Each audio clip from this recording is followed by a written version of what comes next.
Pero como ven, mucho no voy a hablar. Lo que yo quería hacer básicamente, pensé que iba a haber una proporción un poco más grande de gente de filosofía, es tratar de justamente de tender puentes aclarando la pregunta filosófica de Aristóteles básica, ¿no? El ti esti, ¿qué es la astrología? Simplemente eso, usando algunas categorías filosóficas que vengo pensando hace algún tiempo. La astrología básicamente es una praxis, una práctica, una praxis hermenéutica, o sea, una práctica interpretativa. Es un trabajo de interpretación. Al ser un trabajo de interpretación, hay ya inmediatamente tendido un puente con la filosofía, por lo menos de los últimos 100, 120 años, ya que las corrientes más importantes de la filosofía de este último siglo trabajan dentro de un horizonte que tiene que ver justamente con la interpretación. La caída de los grandes relatos, la caída del positivismo y de las posiciones férreamente empiristas produjo ese giro lingüístico de que hablaba Dolores, en donde cayeron los grandes relatos, pero pareciera como que todos son relatos, chicos o grandes, pero son todos relatos. Al ser todos relatos, la actitud básica que uno puede tener frente a eso es la de interpretarlos, ver qué quieren decir estos relatos, por qué se construyen, cuáles son las condiciones de su construcción y qué nos dicen los relatos. Y eso en cierto modo equipara prácticamente toda la historia y todos los distintos relatos. Ahora, la astrología es una praxis hermenéutica que tiene una aplicación muy concreta, que la podemos definir como lo que Aristóteles llamaba la frónesis, es decir, el arte de vivir sabiamente, es el intento de vivir sabiamente. La astrología colabora y confluye a eso.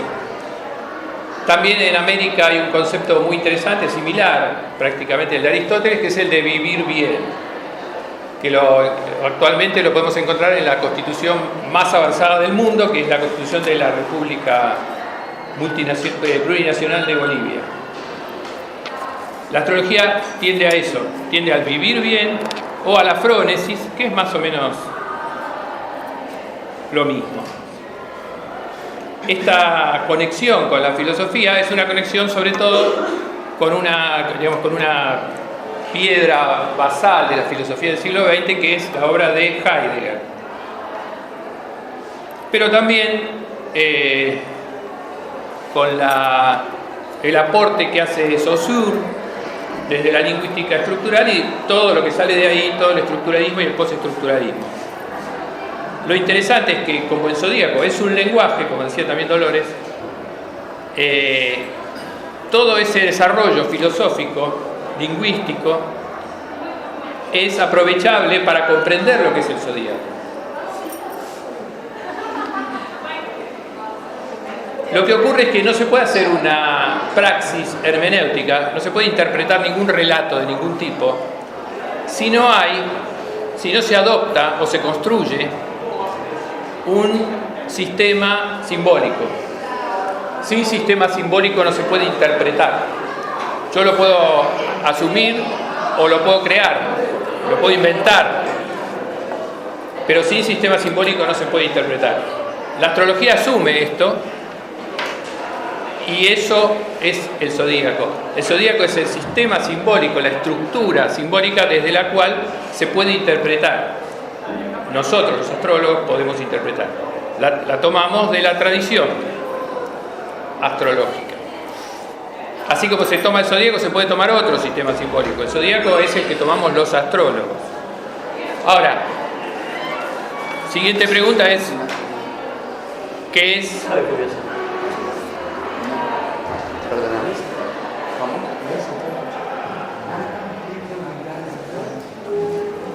Perdón.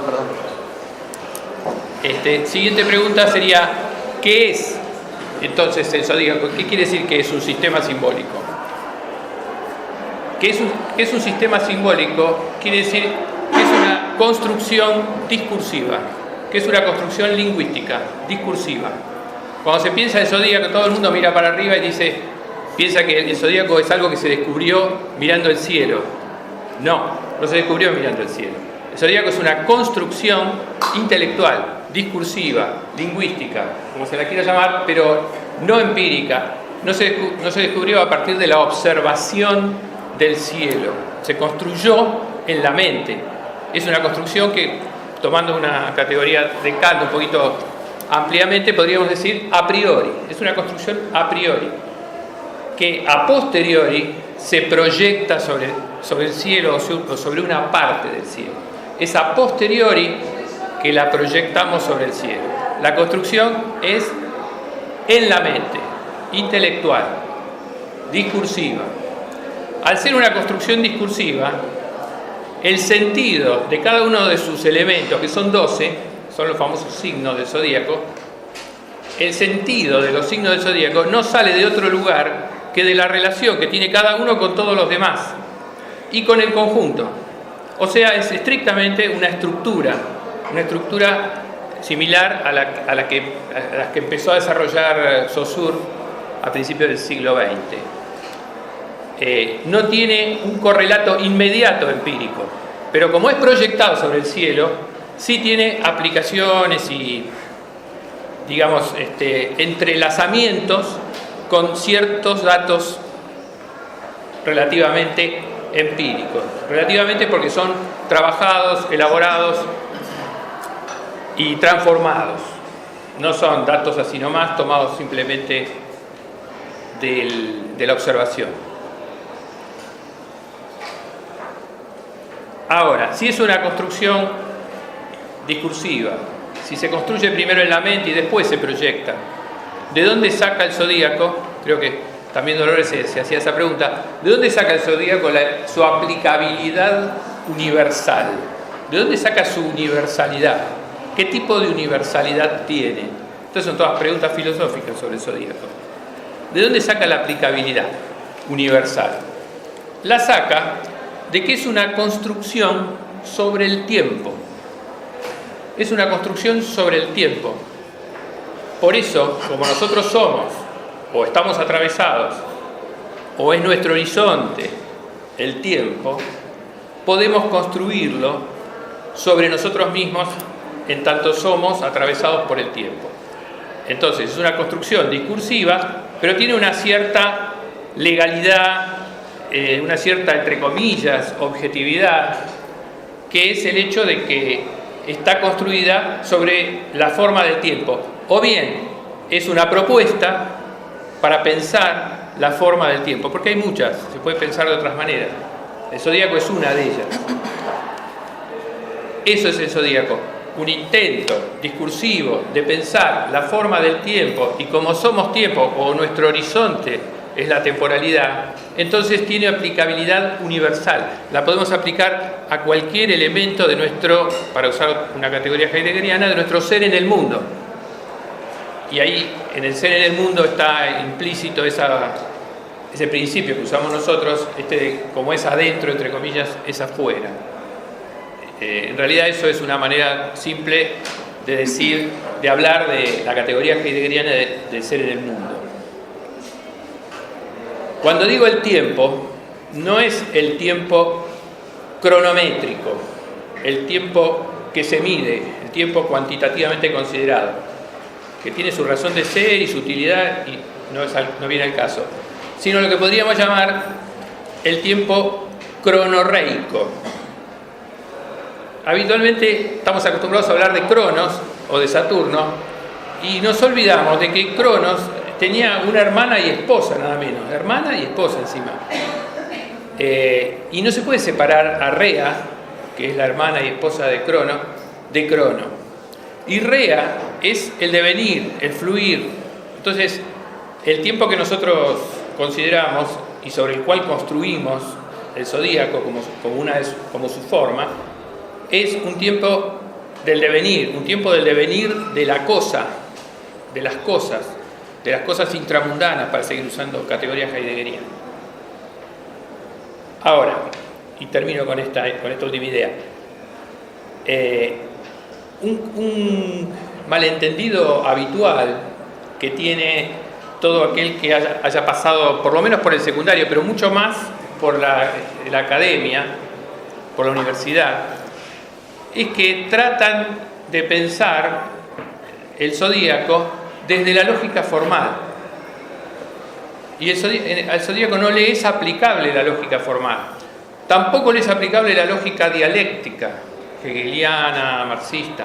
No, ¿por qué? Ninguna de estas dos lógicas es aplicable al zodíaco. Porque son lógicas que trabajan dentro y asumen el principio de contradicción, el principio de no contradicción en realidad. La astrología se mueve en otra lógica, que no está determinada ni limitada por el principio de contradicción. Trabaja con una lógica analógica, en donde las relaciones son relaciones de sustitución, en el sentido de Saussure. No relaciones sintagmáticas, relaciones sintácticas, sino relaciones de sustitución, donde un elemento se puede sustituir por otro, y ese por otro, y ese por otro. Entonces, los signos son simplemente principios de ordenamiento analógico de la realidad. Si yo quiero pensar esta construcción intelectual discursiva con la lógica formal, llego a absurdos que son los que se solazan en poner de manifiesto las personas que usan habitualmente esta lógica y no se atreven o animan a considerar la posibilidad de una lógica no sometida al principio de contradicción. Eso es imposible. Por eso la astrología nunca puede ser una ciencia en el sentido corriente y tradicional, positivista, ni nada por el estilo. Es un lenguaje que relaciona, yo digo, el papiro del cielo con el relato de la tierra. Digo el papiro del cielo porque el cielo que usa la astrología no es este cielo. Por eso no puede ser ni de casualidad empírica. El cielo que usa la astrología es el cielo del siglo II a.C. Nosotros no usamos este cielo, era la época donde se escribía el papiro.